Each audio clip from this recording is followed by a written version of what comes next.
জয় শ্রীকৃষ্ণ। প্রিয় দর্শক বন্ধুরা সকলে কেমন আছেন? আশা করছি ভালো আছেন এবং সুস্থ আছেন। আমাদের দৈনিক রাশিফল এবং টোটকার ইউটিউব চ্যানেলের পক্ষ থেকে সকলকে অনেক স্বাগতম জানিয়ে আজ একটি বিশেষ ভিডিও নিয়ে চলে আসলাম।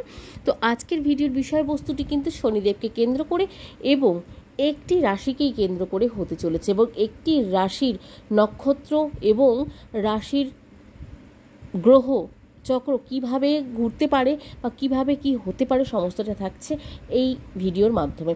তো সম্পূর্ণ ভিডিওটি দেখার অনুরোধ রইল প্রিয় দর্শক বন্ধুদের কাছে। আশা করছি আপনাদের কাছে ভিডিওটি উপকারে আসলেও আসতে পারে এবং আমাদের এই ভিডিওটি কেমন লাগছে অবশ্যই কমেন্টে জানাবেন। অবশ্যই আমাদের এই চ্যানেলের ভিডিওগুলির মতন ভিডিও পেতে চাইলে আমাদের চ্যানেলটিকে সাবস্ক্রাইব করে পাশে থাকা বেল নোটিফিকেশনটি অন করে রাখবেন, যাতে আমাদের চ্যানেলের মাধ্যমে ভিডিওগুলি সম্প্রচার করার সাথে সাথে আপনাদের কাছে নোটিফিকেশনটি পৌঁছে যায় এবং অতি সত্বর আপনারা সেই ভিডিওগুলিকে চেক আউট করতে পারেন। চলুন, আমাদের চ্যানেলে যেমন ভিডিওগুলি হয়ে থাকে গ্রহ সংক্রান্ত, রাশি সংক্রান্ত, বাস্তু টিপস এবং ইউনিভার্সকে কেন্দ্র করে, সংখ্যাতত্ত্বকে কেন্দ্র করে, তো এই ধরনের ভিডিওগুলি আপনারা দেখতে চাইলে অবশ্যই আমাদের চ্যানেলটির পাশে থাকুন এবং একটু শেয়ার করুন। তার সাথে সাথে একটা লাইক এবং কমেন্ট করতে ভুলবেন না, তাতে একটু মানুষের কাছে ছড়াতে পারে ভিডিওগুলি এবং তাদেরও হয়তো কোনো উপকারে আসলেও আসতে পারে। চলুন আজকের ভিডিওর বিষয়বস্তুটি যেটি আছে সেটি একবার আপনাদের সামনে তুলে ধরার চেষ্টা করি। তো আজকের ভিডিওর বিষয়বস্তুটি কিন্তু রয়েছে মার্চের শেষে শনির অবস্থান বদল, 7 বছর পর্যন্ত চরম কষ্টে থাকবে কিন্তু এই রাশি জাতক জাতিকারা। জ্যোতিষশাস্ত্রে শনিদেবকে কিন্তু অত্যন্ত ক্রুদ্ধ গ্রহ বলে কিন্তু মনে করা হয়ে থাকে এবং এই 29শে মার্চ থেকে শনিদেব কিন্তু কুম্ভ রাশি থেকে বেরিয়ে মীন রাশিতে প্রবেশ করবে এবং গোচর করবে। শনিদেবের এই কুম্ভ রাশিতে প্রবেশ করতেই শনির 7.5 পুরো খেলা কিন্তু ঘুরে যাবে বলে মনে করা হচ্ছে জ্যোতিষশাস্ত্র অনুসারে। তো জ্যোতিষশাস্ত্রে যেটি বলা হচ্ছে, এই 7.5 চলাকালীন নতুনভাবে কিন্তু 7.5 যে চাল নতুনভাবে শুরু হবে। আসুন জেনে নেওয়া যাক যে এই রাশির কোন কোন রাশির জন্য অত্যন্ত ভালো ফল আসতে চলেছে এবং কোন রাশির জন্য কিন্তু অত্যন্ত সমস্যাকর আসতে চলেছে। তো প্রথমত আসুন জেনে নেই যে মীন রাশিতে শনিদেবের গোচর কোন রাশির ওপরে 7.5 শুরু করবে এবং সেই রাশিকে কতদিন পর্যন্ত কষ্ট সহ্য করতে হবে। কুম্ভ রাশির জাতক জাতিকাদের জন্য শনিদেব মীন রাশিতে প্রবেশ করতেই কুম্ভ রাশি জাতক জাতিকাদের 2 বছর পর্যন্ত 7.5 কিন্তু চলা শুরু হবে এবং 7.5 গোচর শুরু হবে। এতে এই রাশির জাতক জাতিকাদের মার্চ মাসে অনেক লোকসান কিন্তু হতে চলেছে বলে মনে করা হচ্ছে। 7.5 চলার সময় আপনার মাথায় ঋণের বোঝা বাড়তে পারে, সম্পত্তিগত মামলায় বাধা আসবে এবং রোগ অসুস্থতার কারণে টাকা খরচও কিন্তু হতে পারে কুম্ভ রাশির জাতক জাতিকাদের। এরপর যে রাশিটি রয়েছে সেটি হচ্ছে মীন রাশিতে প্রায় 4 বছর পর্যন্ত 7.5 চলবে বলে মনে করা হচ্ছে।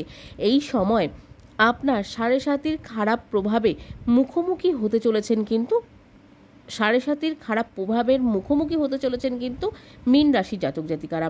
আপনার কেরিয়ার, ব্যবসা চ্যালেঞ্জের মুখে কিন্তু আসতে পারে, সামনাসামনিতে কিন্তু হতে পারে, যে কোনো সমস্যার সম্মুখীন কিন্তু হতে পারেন সর্বদা। অনেক সংঘর্ষের পরেই কিন্তু আপনি সফলতা পেতে পারেন, আয়ের রাস্তা বন্ধ হয়ে যাবে এবং আপনার জন্য কিন্তু অনেকটাই কষ্টকর হতে চলেছে এই সময়টি। এরপর যে রাশিটি রয়েছে সেটি হচ্ছে মেষ রাশির জাতক জাতিকাদের ক্ষেত্রে এবং মেষ রাশির জাতক জাতিকাদের ওপর 7.5 প্রভাব সবচেয়ে দীর্ঘ সময় পর্যন্ত থাকবে।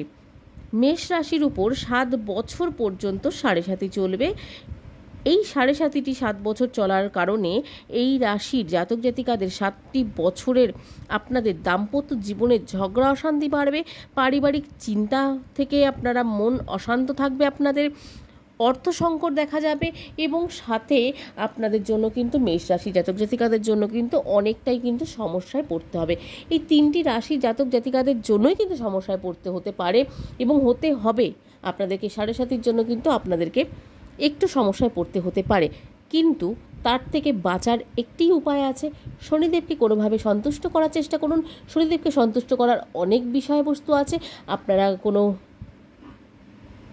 জায়গায় দান করতে পারেন। যে কোনো হতে পারে মন্দির বা কোনো দুঃখী কোনো মানুষকে আপনারা দান করতে পারেন, কোনো দুস্থ মানুষকে কোনো কিছু দান করতে পারেন। এবং প্রত্যেক শনিবার চেষ্টা করুন, প্রত্যেক শনিবার 1 বোতল তেল, 1টি বোতলের তেল এবং তার সাথে সাথে একটু কালো তিল আপনারা অবশ্যই চেষ্টা করুন শনিদেবের কোনো মন্দিরে গিয়ে অর্পণ করতে। তাতেও কিন্তু আপনাদের সাড়ে সাতি থেকে মুক্তি পাওয়ার কিছুটা সম্ভব। দেখুন বন্ধুরা, যেটি বলার, যে কোনো একটি ফাড়া বা যে কোনো একটি গ্রহচক্রের বিধান বা গ্রহচক্রের কোনো সমস্যা একটি মানুষের উপর যখন পড়ে তখন কিন্তু সেটি কোনোভাবেই ঘোরানো যায় না, কোনোভাবেই ঘোরানো সম্ভব না। কিন্তু তবুও চেষ্টা করতে হবে যদি কোনোভাবে একটু সুরাহা পাওয়া যায়। এবং তার সাথে সাথে হনুমান চালিসা আপনারা পাঠ করতে পারেন, তাতেও কিন্তু আপনাদের ভালো ফল আসবে। তো এই ছিল আজকের ভিডিওর বিষয়বস্তু। তো আজকের ভিডিওর বিষয়বস্তুটি কেমন লাগলো কমেন্টে জানাতে ভুলবেন না। ভালো লাগলে অবশ্যই একটি লাইক এবং কমেন্ট করে জয় শ্রীকৃষ্ণ, জয় শনি মহারাজের জয় লিখতে ভুলবেন না।